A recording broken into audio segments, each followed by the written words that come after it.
Time now to ride into the arena with your flags flying, with your flag on held high. I said flag on, friends, with great foaming goblets of medieval, impossibly, indescribably, sickeningly drunk-defying drinks out of the medieval days. My God. And what incidentally, is the great cry of passion that is found every 4 or 5 days in the New York Times? Crossword puzzle. What? Begins with an E. 4 letters. Meaning Greek or Roman. Actually Roman.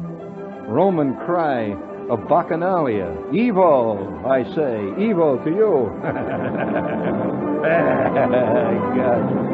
God. Evil. Evil. Evil. Come and sit upon my knee, wench. Wench, I said. Wench.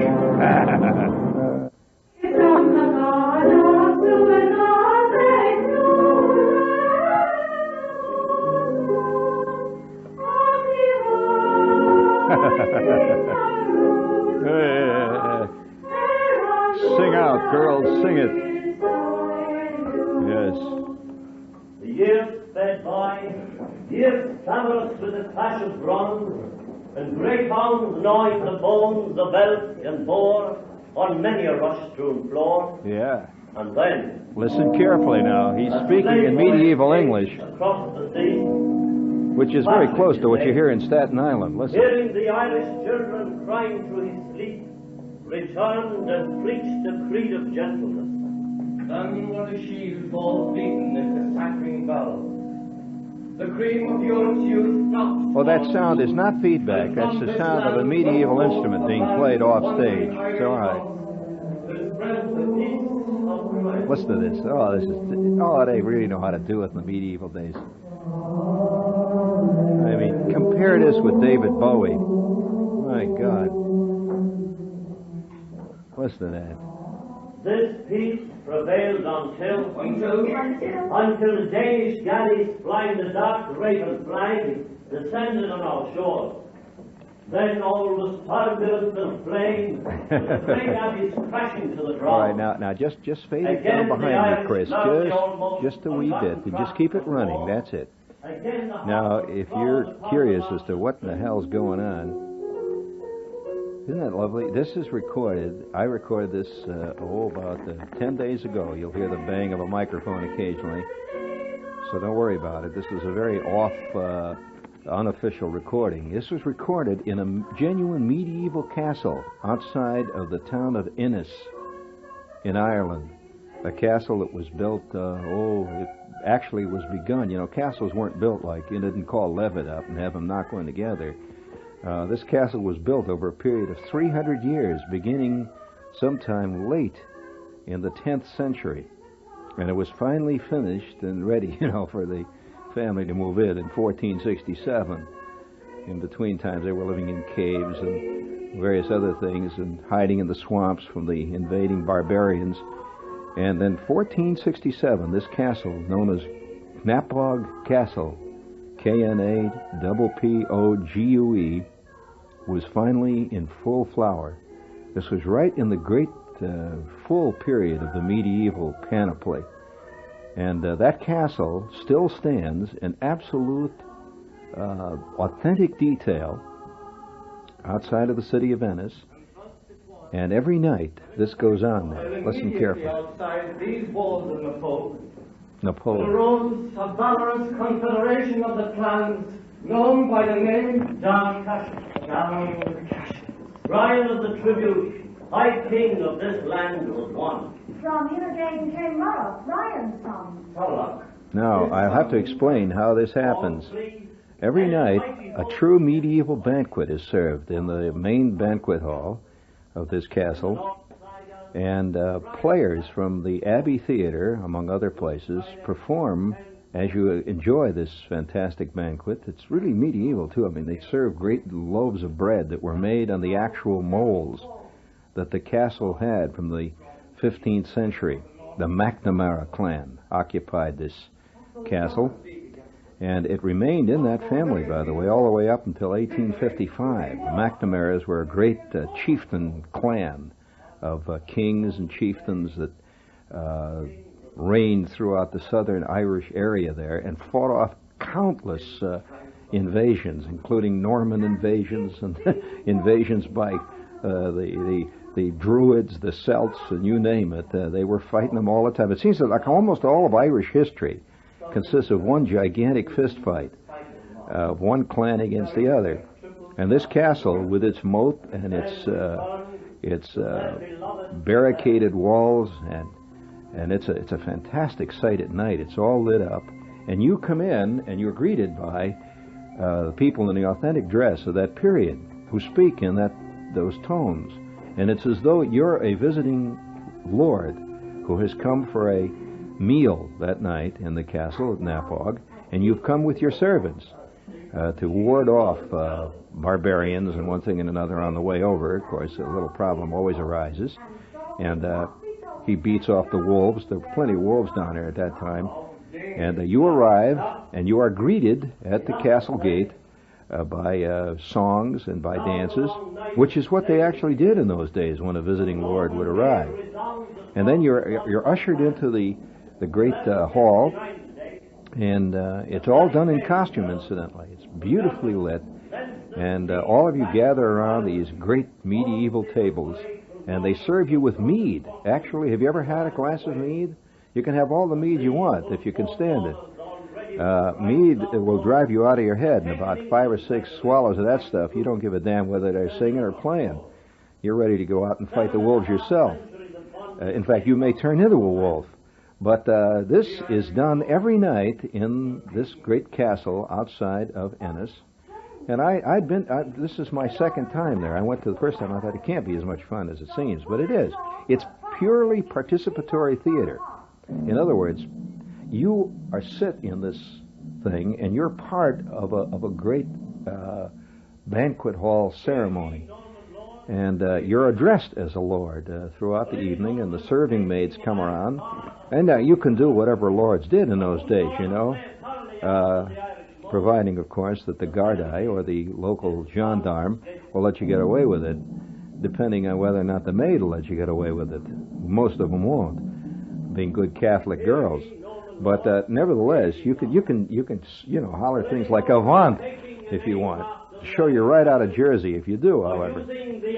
And so as they serve these medieval dishes, which include, by the way, among other things, they include the beef fixed the way they fixed it in those days. Is it over now? Okay, I'll tell you what you do. That's the end of the tape. Well, check it and look, will you? Don't just look at me dumbly, Chris. Just check and see. Has it arrived at the end? There, he's pulling it out of a little machine. No, it's not at the end. There's a little more there. Well, then flip it over, and you will find, if you'll go through it, you'll find about midway it picks up again on the tape. Be careful, though. There's other stuff on there, and I don't want that to get out. We'll all be in jail. However, this was recorded in this castle. Now, if you want to know more about it, I'll tell you a little more while Chris is getting this thing set up for us in there. During the evening, and I might say that as a traveler, this is one of the most fun things. If you enter it with the spirit in which it's done, you can have a fantastic evening. If you don't let it all hang out, you get a curious feeling, actually, because you are in a true medieval dining hall, and they do serve you with medieval food, including mead. They serve you with hold it there. Just wait. Turn it off a minute. I'll put it back on. They serve you with claret, which was drunk with all the meals in those days, at least in this type of, I suppose you can say, elevated society. I mean, the serfs did not eat like this. I can assure you, the serfs, like Girth and Wamba, who were back out there back of the stables taking care of the palfreys, and it's just a great experience. Now, the castle itself is a true medieval castle. Now, that's as opposed to many castles that were, in a sense, destroyed in later centuries and allowed to fall into ruin. This castle was the way it is now, in the 1400s. And it's magnificent. It's surrounded by great grounds. And as you drive in, the entire castle is surrounded by cattle. Cattle are lying in the grass and all around. It's a very pastoral scene. You can be 5 million miles away when you go into this thing from the world that you know now, and you're totally out of the context of 20th century time, both physically and, I suppose you might say, spiritually when you get into this situation. Now, what happens after you get in? You come into this castle. It's totally untouristicized. There's not one of these situations where there's all kinds of little guys selling you souvenir castles, made out of Reynolds wrap that you can put on your hat, pictures of Aunt Mildred standing next to the moat, all that sort of thing. This is a real castle, and when you come into this thing, you're greeted at the entranceway, and everybody stands around in the entranceway. This thing's a great, high, arched, Gothic stone room that you're in. It's a real thing. And a girl greets you, dressed in the dress of 1467, and three of them are singing songs of greeting of the period, playing an Irish lute, which was an important instrument at the time, and a devil of an instrument to play, by the way. She plays the Irish lute. Another one plays a flute of the period, and the third sings.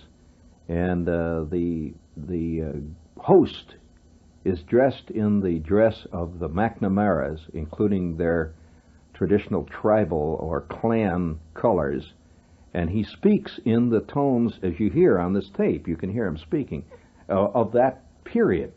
He speaks in vaguely what we would call almost Elizabethan stage English. After a while, you'd be amazed at how your ear gets tuned to it. And as you listen to this performance, they begin the performance halfway through the meal. You gather around these tables, and it's dark. It's very dark, and overhanging the entire hall are the great clan flags, the pennons, the medieval tapestry pennons of the clans of that area, all that area around it, the McNamaras and the various clans that lived in the area, and they just drift down over you. You've seen pictures of this. If you've ever seen, did you see a movie called Westworld? You should have seen it. Westworld was a Michael Crichton movie, the guy that wrote The Andromeda Strain. And in Westworld, you could go you could make your choice. This is set in the future, of course. And you can go, vacations have become so exotic by that period that you can choose 3 different periods of time where you can actually live for 2 weeks. One of them was Rome during its great days of decadence. And there you are, you're flailing around in the pool there with your toga, and Nubian handmaidens are feeding you grapes. Or you can live in the Old West, which is the one they actually chose in the movie. Or you could live in medieval Great Britain, which is actually what this is.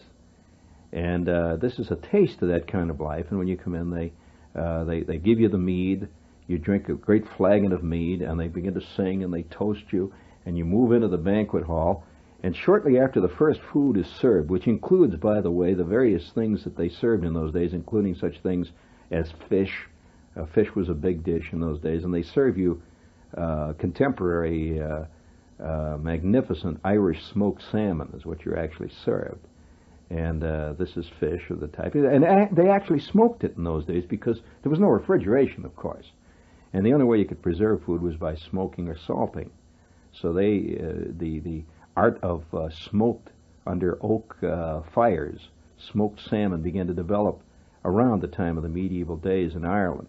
And you actually have this, including the type of bread they serve. The bread, the Irish bread is fascinating, particularly of that period. Great round, chunky, sort of dark loaves with a heavy crust on them. And you're served a claret. And as you do this, by the way, this is WOR New York, in case you're interested in the medieval voice. We're very medieval here anyway, in many aspects. I mean, we have lords and ladies, the whole bit goes on here. There's an entire social structure that's very, very difficult to describe to the outsider, that is very medieval here at WOR, in case you're curious.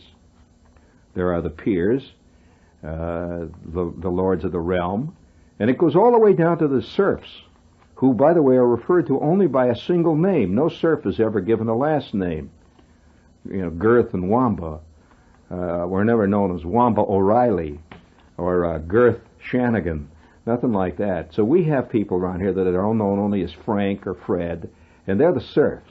They're down in the dungeon here carrying on the various medieval tasks that the dungeon denizens have always carried on.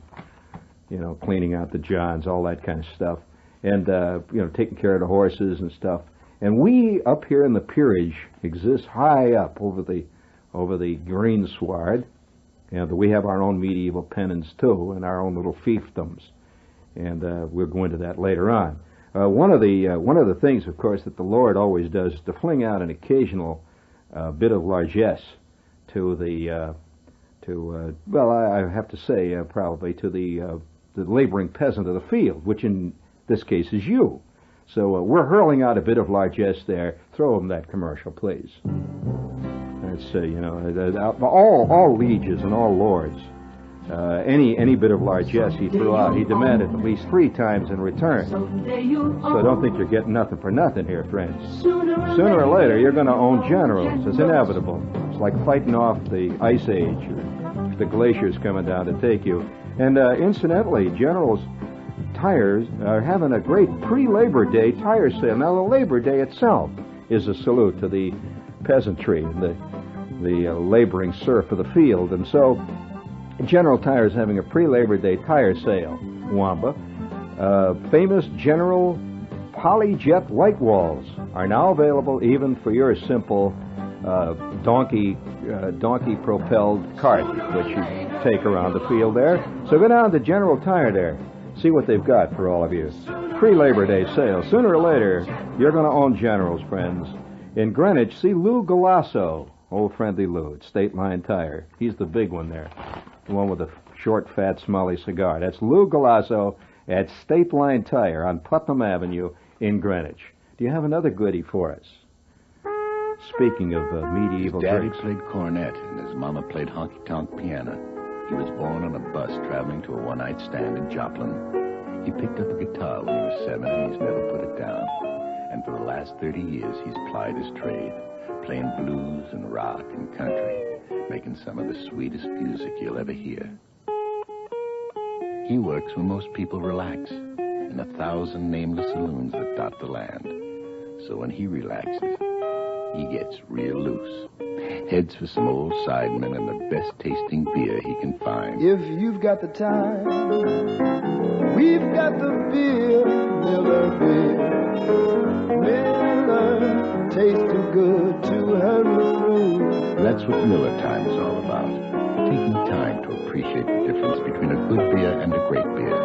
Miller High Life, America's quality beer since 1855. Thank you, very good. That's nice. Certainly is. He gets real loose, it says. He knows how to relax. Miller Brewing Company, Milwaukee, Wisconsin. You notice they mentioned Joplin in passing in that spot. Did you hear that? Or don't you listen to him? You have an automatic spot eraser in your head, huh? It's, you know, I'm just the opposite. The only time reality comes into television is when there's a commercial on. I mean, that's real life. I'm telling you, when that Preparation H man is laying it down, he's talking about life closer to the truth than Cannon ever gets. That's all right. And you notice he mentioned Joplin? How many of you know where Joplin is? That's right. That's right. Alabama. And you're really right on. But I want to say this. I spent one hellish weekend in Joplin, which I have immortalized in a short story. For any of you who remember a short story I did for Playboy, among 36 or so currently at this point, I have a couple more in the works, a short story called The Aider from Decatur. You recall the short story? Well, it was a story about an Army crap game. Maybe that's a better... You do remember it that way. Nobody remembers titles, yeah, unless the title is pornographic. But nevertheless, the Aider from Decatur is about Joplin. A hellish night spent in a hotel in Joplin, Missouri. And you could not relax by getting a beer, I'll tell you that. Took a little more than that. Now, what's this Abrams thing you got? Let's hear it. Hit it. Let me ask you something. Do you know who's supposed to represent your interests when Con Edison takes a case before the Public Service Commission to raise electric rates? Well, that's the job of the Attorney General. What about the price fixing that goes on in supermarkets? Who's supposed to check into that for the public? The Attorney General. It's the same way with the anti-consumer practices of the big oil companies, unfair premiums imposed by insurance companies, questionable bank policies.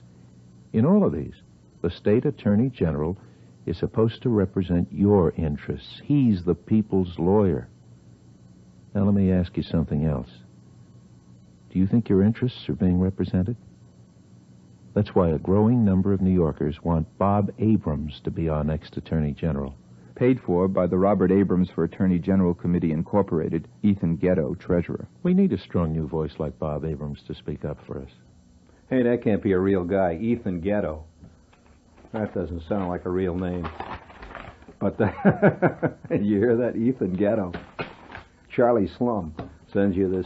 But nevertheless, there's a tag which merely repeats the previous tag. Time for the following or the preceding political announcement was paid for by the Robert Abrams for Attorney General Committee, Inc. Or Incorporated. I mean, a board of directors and everything. Well, that's very official. I'm thinking of forming a committee. The Gene Shepard to take over the Johnny Carson Show Citizens Action Committee, Incorporated. And I'd love it, man. That show would be different. 30 seconds after I took a clean slate, we'd start a prohibition right there against Toady Fields. Zsa Zsa Gabor would be sent out to pasture. Victor Borga would be sent back to that place that he used to run selling chickens, the Victor Borga Chicken Company. And we'd have a complete new slate, new guests, the whole bit. George, I'll tell you.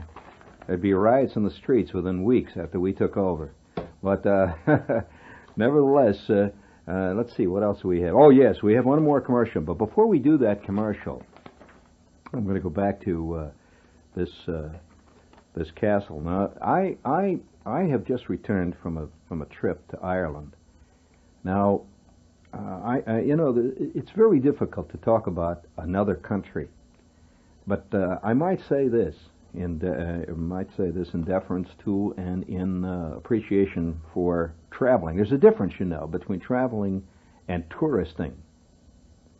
Big difference. And if you've done any traveling around the world, you know that a tourist has a certain way of doing things, and he travels to certain well-traveled, well-worn paths. Now, not all of them are wrong, I might add.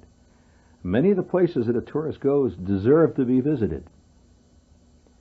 It's how you visit them that makes the difference. I've seen people run into a 10th century Gothic abbey. Run in, just come running in frantically. Can you imagine this? A 10th century fantastic abbey standing there, outlined against the sky, and completely unpreserved and not restored. Here's this great ruin. They'll come running in, whip out their Instamatics, take 4 pictures of Fred standing next to the medieval, or the, let's say, the pre-medieval sacrificial block. He gets his picture taken. He runs out, jumps back in a bus, and on they go. And he thinks he's seen this Gothic. He can't even remember. 5 minutes later, somebody says, wasn't that fantastic, Charlie, that Gothic that fantastic Gothic abbey? He said, what Gothic abbey? Do you mean that beer joint we went to last night? The guy says, no, that... You remember the place with the nave and the apse and they had all this great stuff? He said, you mean all them rocks? And that's his visit to the abbey. Well, now, on the other hand, there are people also who look at I suppose you might say geographical topography of a place and never see it, because it's so out of the reality that they know that it's like looking at a vast Kodachrome slide. And instant boredom sets in because they're not making contact with the reality of where they are. Now, this is a difficult concept to to absorb. Because, you know, McLuhan has written much about this.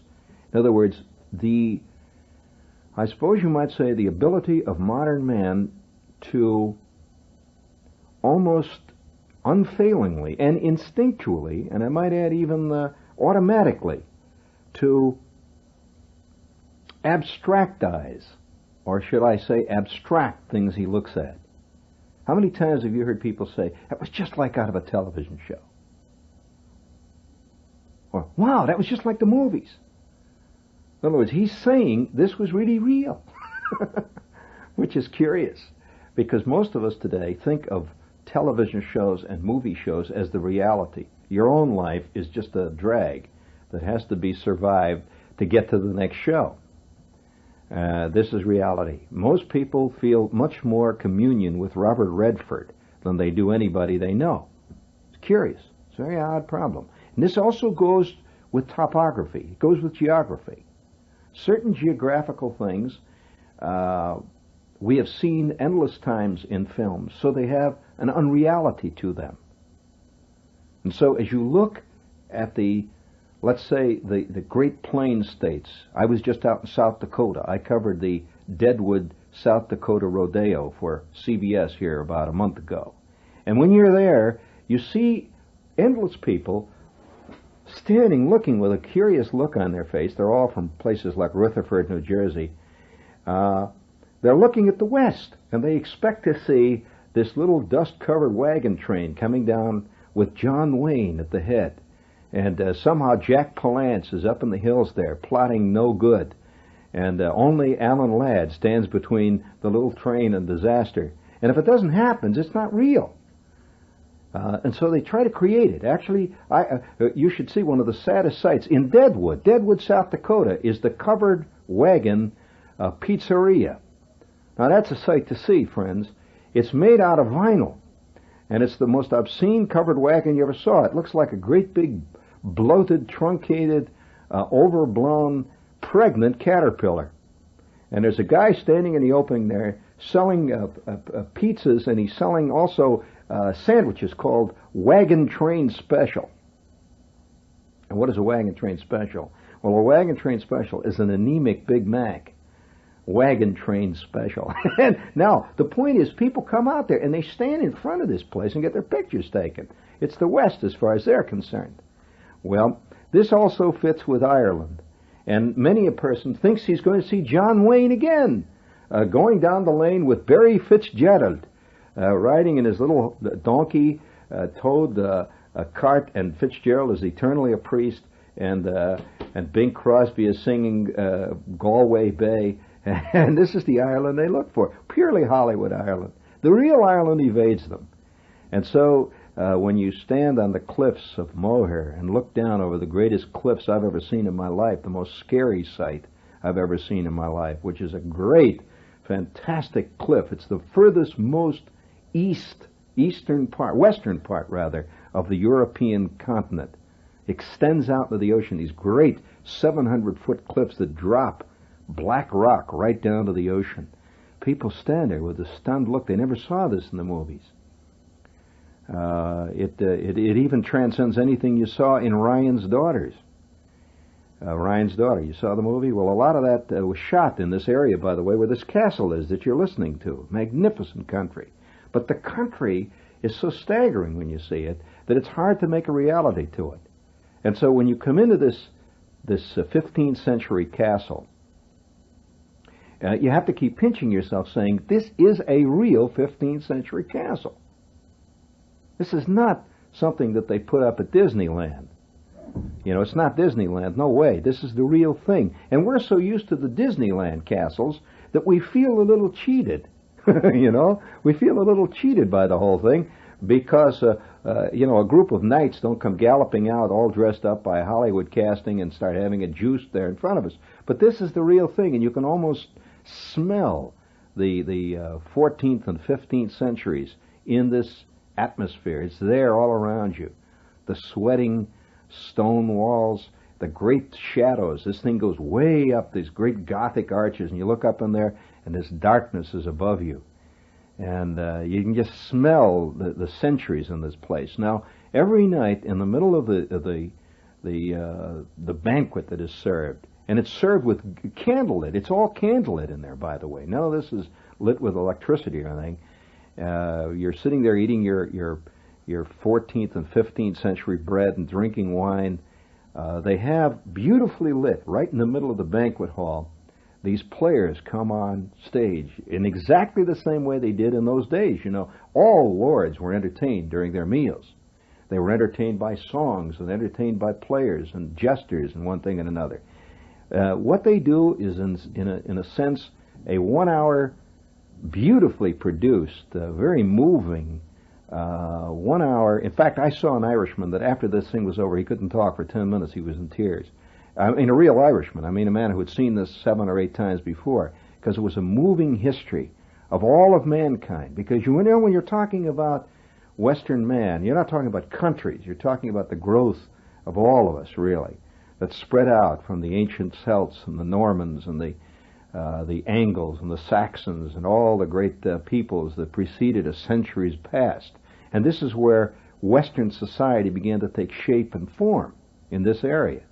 All through the British Isles and through the Normans and the French coast. And you get a sense suddenly of not just a nation history, but a history of what could be called Western man. Now, and they sing, and they never stop. It's all lit and beautifully produced. And this is the way it sounds as you sit there and eat. And I just recorded this with the mic turned on. And they sing. These are girls who are local girls who sing the songs of the different periods as they move through the history of this castle, which saw all the great periods of history, going back to 1400. And the clicks and the little rattles you hear all around are people eating at my table. They were serving beef and wine and bread. All these girls, by the way, are in authentic costumes of the period, lit by candlelight. It's extremely dramatic.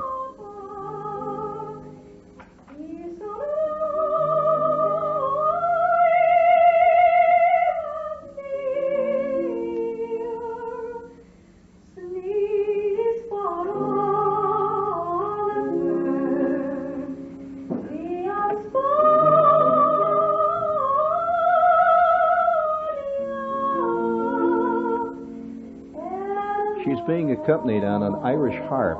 You've probably seen pictures of the Irish harp. Well, there's a girl playing the harp behind her, small Irish harp. These songs, bred swift rebellion, are songs due. A McNamara rebel left these halls in 1641. Later, this castle experienced the Cromwellian threat. Cromwell This invasion. area was the place of rapparees. The others called them highwaymen. One of these men, Galloping Hogan was his name. Here's a great and song. Patrick Sarfield out of the League of Limerick to blow an English sea train into the smithereens. And they act it out. They don't just stand and sing. They perform it. Guy comes out dressed like him, and he's a gigantic red-haired, red-bearded Irishman sings this, dressed in the costume of the period.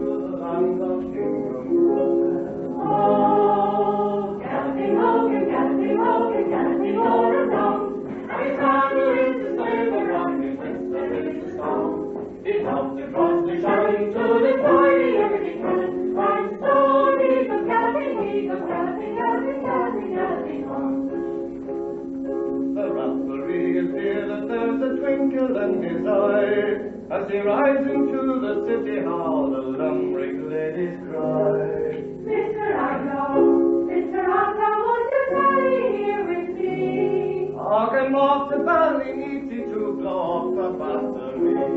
Oh, galloping Hogan, galloping Hogan, galloping And incidentally, during this, they're dancing and performing on their candlelit stage lights. It's really, really beautiful to watch.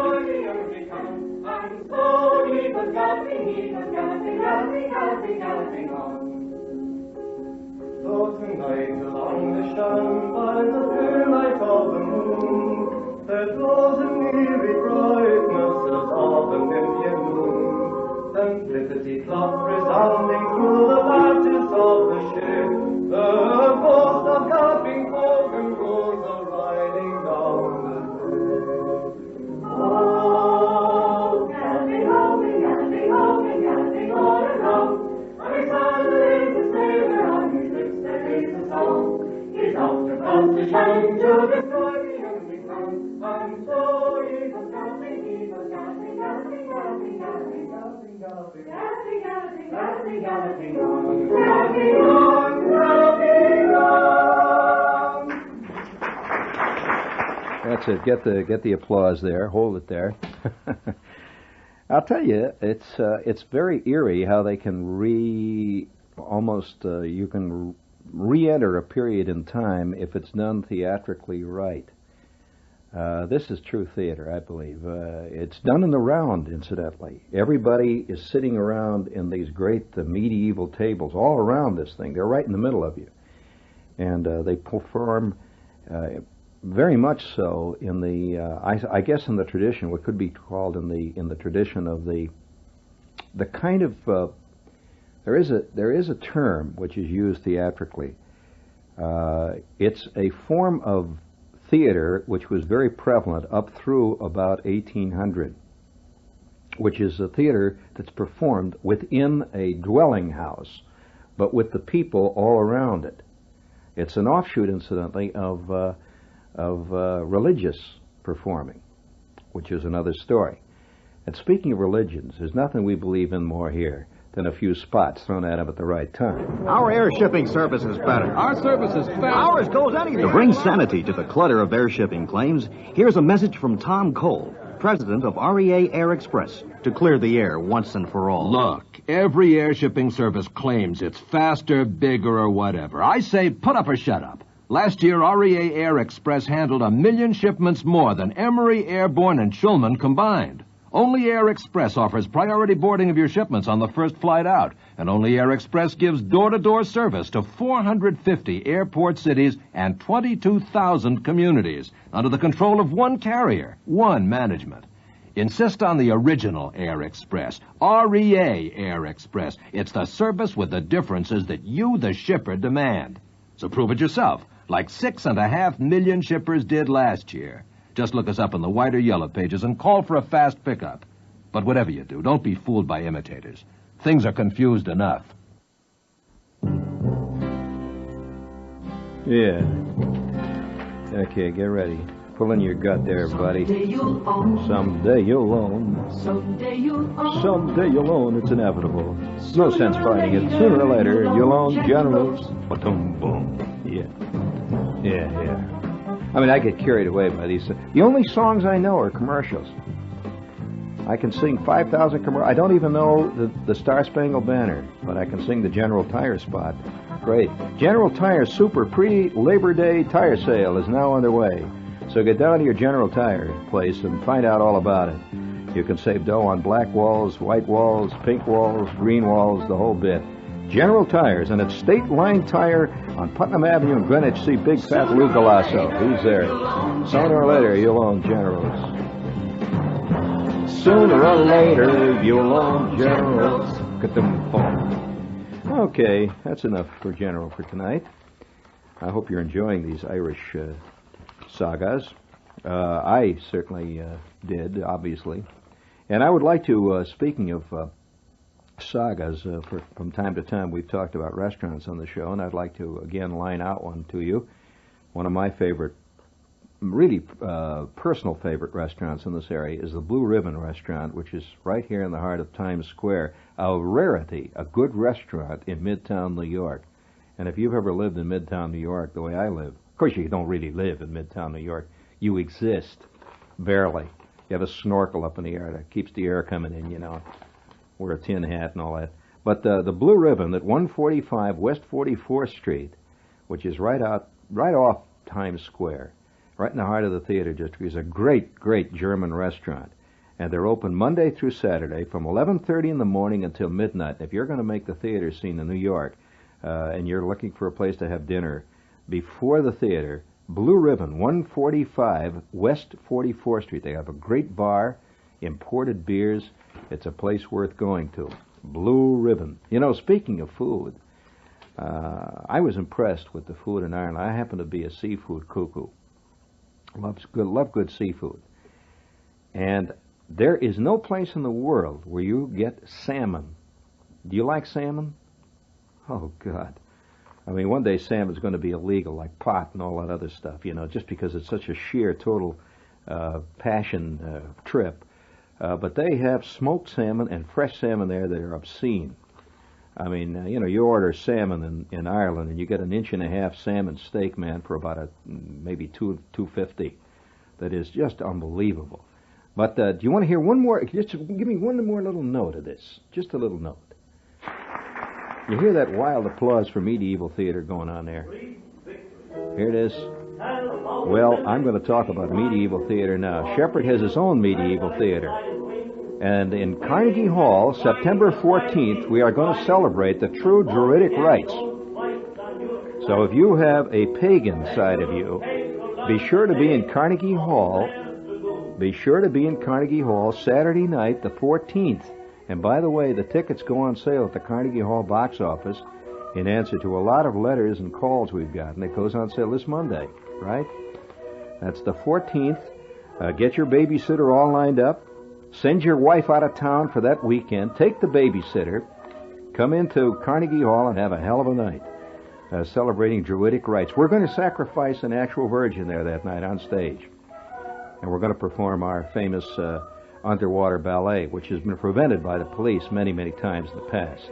So would you please bring up a little more of that medieval singing out of Knappaugue Castle. Do you know that right at this minute, this very minute, this minute, they're performing this right now in Ireland. This is done late at night. They begin the performance about 9 o'clock, and it goes to 1 o'clock in the morning with the darkness overhanging it all. That's it. Mingle the two. There you go, Chris. Oh my God! You can just taste the invading Normans are approaching through the peat bogs to the south, and you're sitting there clinging to your medieval maiden and drinking mead as fast as you can get it down, because any minute now you're liable to get a mace on top of the head and a halberd in the gut. Bring it up.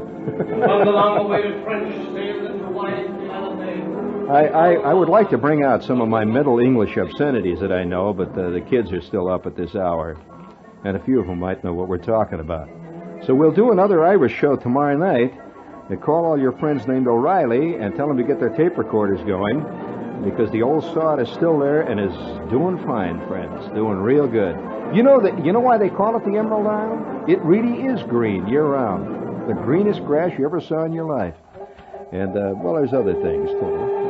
For those of you that are not ruminating animals. Don't you know what a ruminant is? The person that has rummage sales? No, not at all. You mean a bum on 3rd Avenue is a ruminant? No, that's a termagant. Yeah, that's right. We've got to keep our facts straight here. Bring it up there.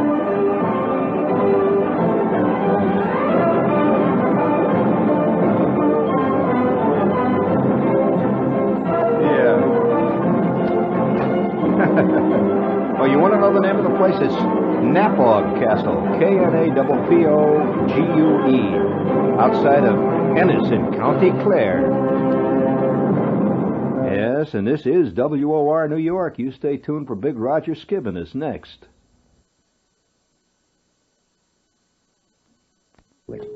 You have a superb choice of sophisticated styles, superb seating comfort, superb sleeping comfort, plus a superb choice of luxury fabrics. See the latest Castro designs, meticulously tailored with fashionable weaves and textures, all at great savings.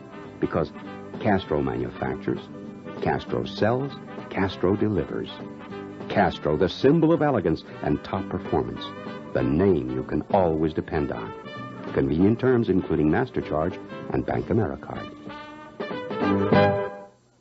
I'm a bad habit. You know, that nasty old cigarette you're smoking, that third martini you're ordering, that unmentionable fantasy you're having, that fingernail you're biting, that Malamar you're sneaking. I'm an awful little demon, and just about everybody knows me. There's even a Broadway comedy about me. It's called Bad Habits. It's at the Booth Theater. All the critics loved it. Clive Barnes said Bad Habits is very funny. I could tell you a few things about Clive Barnes, too. Oh, gee, that was exciting. I'd love to hear some things about Clyde Barnes. Well, I don't know where it's all heading. Do you have one more for us, Alvin, please? If somebody asks you where you can get a great meal in Theater District Manhattan, Midtown Manhattan, don't you dare be stuck for an answer. Cheers Steakhouse. May have subdued lighting. They may have a subdued service, very busy, but nobody yells or nervously pushes you around. But outside of that, nothing else about Cheers is subdued. The quality is stark, raging, raucous at Cheers. The deliciousness of the steak and the roast beef. They have a special feature called the Horn of Plenty. I don't have time to tell you everything on that board. It's like a big old legendary feast like you might have seen in a painting somewhere. Complete dinner with hospitality champagne, just $7.25. Cheers is minutes from all theaters, right around the corners from all transportation, and if you're driving, parking is free from 5 p.m. to 11:30 p.m. Dress casual. For reservations, call 244-8810. Cheers, 120 West 40. Speaking of trouble, we have with us the House of Chan, 7th Avenue and 52nd Street. And if you're looking for a good Chinese restaurant where a good ball player likes to sit down to a nice bowl of Chinese food, I'd like to suggest the House of Chan, 7 days a week. They've got a bar, it's a good restaurant, and fine Chinese food.